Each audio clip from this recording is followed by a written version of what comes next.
يا مصر، يا حبيبة عمري والله العظيم، رغم كل الأسودية حبها معشش في قلبي زي طلق البندقية.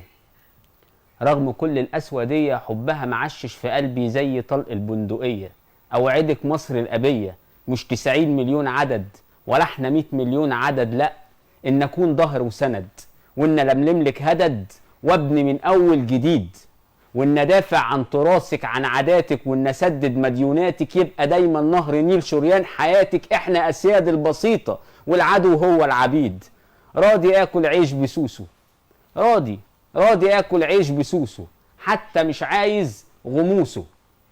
هقطعه ربعين ونص وأبروزولك بورتريه. حتى شربي مش أناني، هفضل أشرب من كعاني، بس وعديني بنتي تكبر شربيها النسكافيه. واشكريني إني حمال للأسية، وإن قد المسؤولية، وإن راجل، وإن طافح كوتة مرة، وإن ميت 1000 مرة في الدقيقة، وأما أحس بأي دقيقة بذكرك بالخير تملي. مكتوب عليا إني أكون سكر يدوب وتشربيه الشاي محلي.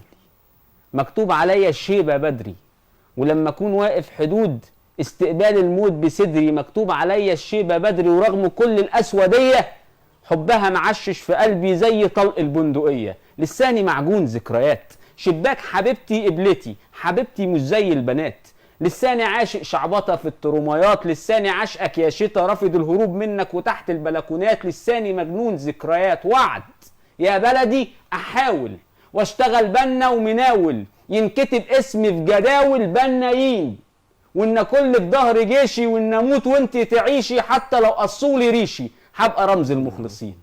بس اشكرينا واحسبيها مرة صح تكسبينا، فلما تيجي وتعوزينا هتلاقينا. فالخلاصة إن حب شاب في يوم يسافر أو يهاجر عقلوه، إن حب شاب في يوم يسافر أو يهاجر رجعوه. ويا ريت تردوا بجملة واحدة: صعب يهرب ابن من أحضان أبوه، صعب يهرب ابن من أحضان أبوه. اشكريني. الله، الله جميلة. الله يخليك. جميلة، الله يخليك. يعني لمستني من جوه فعلا. الله يخليك. جميلة. الله يخليك.